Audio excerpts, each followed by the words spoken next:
ओम शांति। आज 4 अगस्त 2023। आज की शुरुआत की मुख्य पंक्तियाँ हैं। मीठे लाडले बच्चे, बाप आए हैं तुम्हारे लिए स्वर्ग की नई दुनिया स्थापन करने। बाबा आए हैं तुम्हारे लिए स्वर्ग की नई दुनिया स्थापन करने, इसलिए इस नर्क से दिल न लगाओ, इनको भूलते जाओ। प्रश्न है, रहमदिल बाप तुम बच्चों पर किस रूप से कौन सा रहम करते हैं?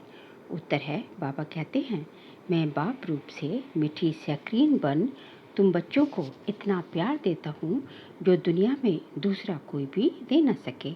मैं तुम्हें पवित्र प्यार की दुनिया का मालिक बना देता हूँ।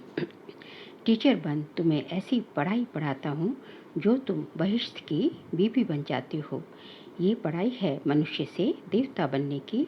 ये ज्ञान रत्न तुम्हें विश्व का मालिक बना देते हैं। गीत है, कौन है माता कौन है पिता। ओम शांति। बच्चों को ओम शांति का अर्थ समझाया जाता है। ओम का अर्थ है आई एम आत्मा। मैं आत्मा निराकार परमात्मा की संतान हूँ। शरीर का फादर वह है जिसने जन्म दिया है। उनको कहा जाता है शरीर को जन्म देने वाला फादर। और शिव बाबा है आत्माओं का बाप। वह तो है ही है। ढेर के ढेर करोड़ों आत्माएं अपनी निराकार दुनिया में रहती हैं। वहाँ सदैव निर्विकारी हैं। विकारी तो परमधाम में रह न सके। पहले तो ये बात पक्की करनी पड़ेगी। मैं आत्मा, मेरा बाप परमात्मा। आत्मा के संबंधी सब भाई भाई हैं। इस शरीर के बाप को कहा जाता है लौकिक बाप। आत्मा के बाप को कहा जाता है पारलौकिक बाप, जो सभी का एक ही है। पुकारते भी है ना, ओ गॉड फादर, ओ पतित पावन रहम दिल। ये आत्मा ने पुकारा बाप को। आत्मा इस शरीर के साथ दुखी है। फिर सतयुग में आत्मा को शरीर के साथ सुख है, इसलिए उनका नाम ही है सुखधाम। स्वर्ग ये है नर्क। गाया भी जाता है ना, दुख में सिमरन सब करे, सुख में करे ना कोई। याद करते हैं पतित पावन को, समझते हैं पतित पावन बाप ऊपर परम धाम में रहता है। गंगा को पतित पावनी नहीं कहेंगे।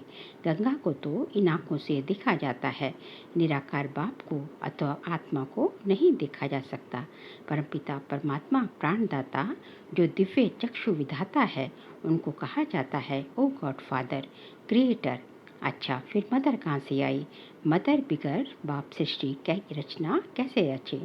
मदर तो जरूर चाहिए ना। गॉड फादर मनुष्य सृष्टि का रचयिता, वह है सबका बाप। फादर है तो मदर भी जरूर चाहिए।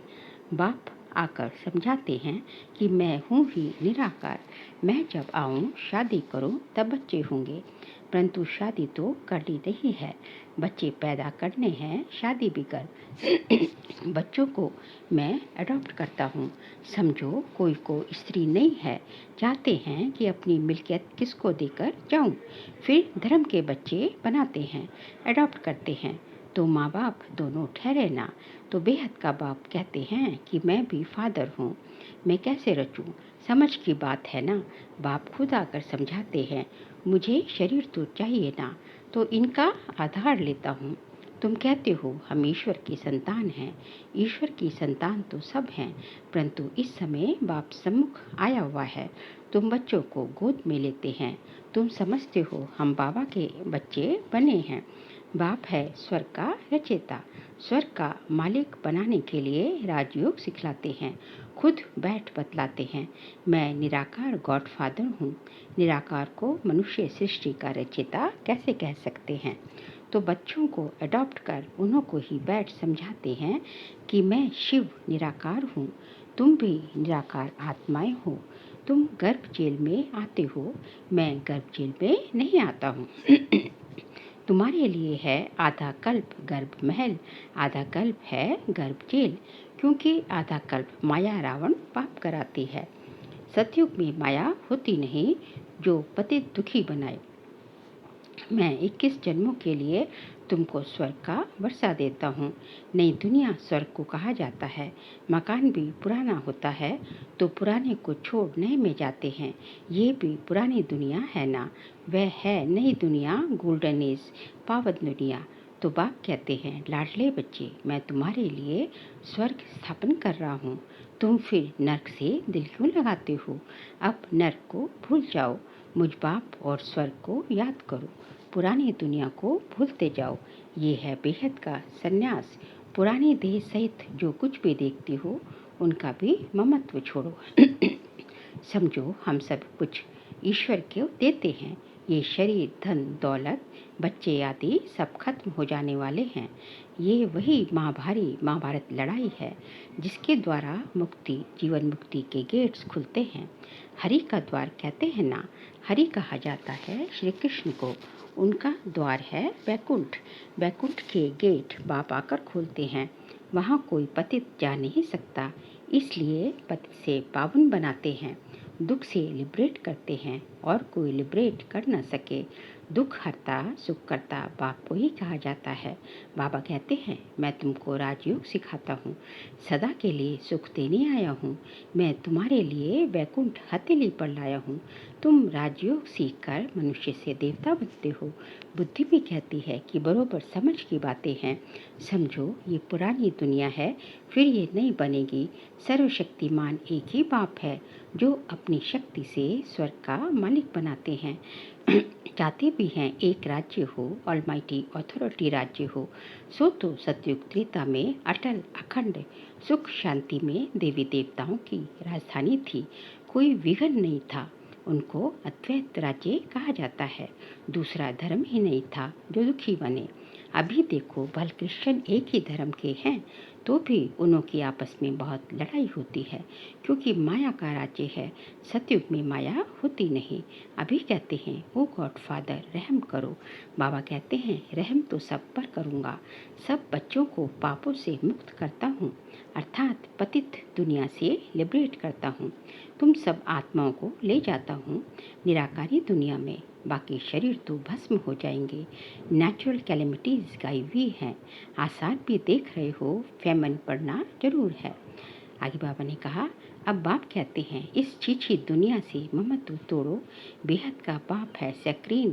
कहते हैं, मैं जो तुमको प्यार करता हूँ सो कोई कर ना सके। अभी तुमको पवित्र दुनिया का मालिक बनाता हूँ। राजाई के लिए तुम पढ़ रहे हो। एम ऑब्जेक्ट बुद्धि में है। नया तो कोई समझ ना सके जब तक कि कोई बैठ उनको समझाए। एक हफ्ता बैठ समझे कि मनुष्य से देवता बनना है, इसलिए बाप को जादूगर कहा जाता है। ज्ञान रत्नों से मनुष्य को देवता बनाता हूँ। उनको रत्नागर, सौदागर, मुसाफिर भी कहते हैं। तुमको जाकर आकर स्वर्ग की महारानी महाराजा बनाते हैं। मुसाफिर कितना हसीन है। तुम जो कोई काम के नहीं थे, अब तुमको पढ़ाकर बहिष्ठ की बीवी बनाता हूँ। तुम जानते हो हम सूर्यवंशी चंद्रवंशी बनने के लिए पढ़ रहे हैं। परमात्मा पढ़ाते हैं। तुम यहाँ क्या पढ़ते हो? तुम कहेंगे मनुष्य से देवता बनने के लिए पढ़ रहे हैं, क्योंकि यह आसुरी गुणों वाली मनुष्य सृष्टि विनाश होने वाली है। कहते भी हैं, मुझ निर्गुण हारे में कोई गुण नहीं। तो वही रहमदिल बाप बैठकर तुमको पढ़ाते हैं।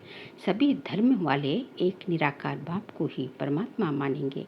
मनुष्य भल गॉडफादर कहते हैं, परंतु जानते नहीं कि वह कौन है, कहाँ आते हैं। अभी तुम जानते हो वह पुरानी पतित दुनिया में आते हैं, क्योंकि पावन दुनिया स्थापन करते हैं। पुरानी दुनिया को नई दुनिया बनाते हैं। नई दुनिया में तो सुख ही सुख है। बाबा कहते हैं, नई दुनिया स्थापन करने कल्प कल्प मुझे आना ही है। ये तो बुद्धि समझती है कि रात के बाद है दिन, फिर चक्र में कलयुग आता है। कलयुग के बाद फिर सतयुग जरूर होना है। तुम बच्चों को कहा ही जाता है स्वदर्शन चक्रधारी। आत्मा जानती है मैं 84 जन्म कैसे लेती हूँ। कोई मनुष्य को सदगति दे न सके। मैं ही आकर समझाता हूँ। हम तुमको पावन बनाते हैं। योग बल से तुम विश्व पर जीत पाते हो। बाबा है सर्वशक्तिमान। बाप से तुमको बेहद का वर्षा मिलता है। आकाश, पृथ्वी, सागर आदि सब तुम्हारा हो जाएगा। यहाँ तो देखो, आकाश पर भी हद, पानी पर भी हदें लगी हुई हैं। कहते हैं, हमारे पानी के अंदर तुम नहीं आओ। तुम तो वहाँ सारे विश्व पर राज्य करते हो ना। स्वर्ग तो फिर क्या है? स्वर्ग को भूल नहीं सकते। मनुष्य जब मरते हैं तो कहा जाता है स्वर्गवासी हुआ, परंतु स्वर्ग है कहाँ? जरूर नर्क है ना। ये है ही हेल। सब मनुष्य दुखी हैं, सब पतित हैं। ये राज्य ही रावण का है, जिसको जलाते रहते हैं परंतु जलता ही नहीं है। रावण को 100 फुट लंबा बनाते हैं और बढ़ाते रहते हैं, दिन प्रतिदिन लंबा करते रहते हैं, परंतु समझते कुछ भी नहीं। ये समझ की बातें हैं। यहाँ देखो, मुरली चलती है तो फिर टेप में भी भरी जाती है, क्योंकि गोपिकाएं मुरली बिगड़ रह न सके। तो ये प्रबंध है। मुरली बिगड़ तो तड़पते हैं, क्योंकि ये मुरली है जीवन हीरे जैसा बनाने वाली। यहाँ बाबा पढ़ाते हैं, जो मुरली फिर लंदन अमेरिका तक जाती है। बच्चे सुनकर बहुत खुश होते हैं। गाया हुआ है, गोपिकाएं मुरली बिगड़ रह न सके। ये नॉलेज गॉडफादर ही सुनाते हैं। मुख्य एक बात समझानी है कि ये हमारा बेहद का बाप है। इनसे स्वर्ग का वर्षा मिलता है।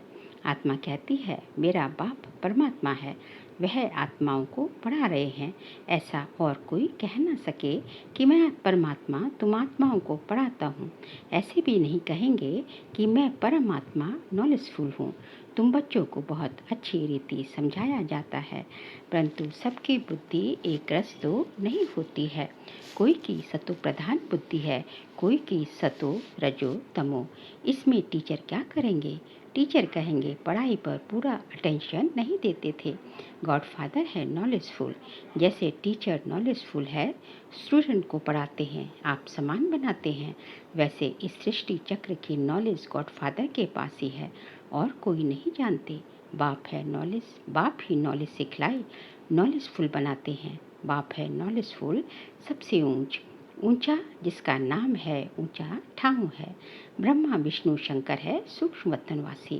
थर्ड ग्रेड में है मनुष्य, मनुष्य थर्ड ग्रेड में है। मनुष्य मतलब सबसे ऊपर जो है शिव बाबा। दूसरा है सूक्ष्म वतन, जहाँ ब्रह्मा विष्णु शंकर। और तीसरा हमारा साकार लोक, जहाँ मनुष्य रहते हैं। मूल लोक, सूक्ष्म लोक और स्थूल लोक। मनुष्य में भी ग्रेड है। सतयुग में मनुष्यों की ग्रेड बड़ी ऊंची रहती है। तुम गोल्डन एज में जाते हो, आयरन एज खत्म हो जाएगा। गोल्डन एज है तो सिल्वर एज नहीं, कॉपर एज है तो आयरन एज नहीं। ये सब बातें बुद्धि में रखनी है, इसलिए चित्र बनवाए हैं। सतयुग में बहुत थोड़े मनुष्य होते हैं, कलयुग में तो ढेर के ढेर मनुष्य हैं। पूछते हैं बाबा विनाश कब होगा?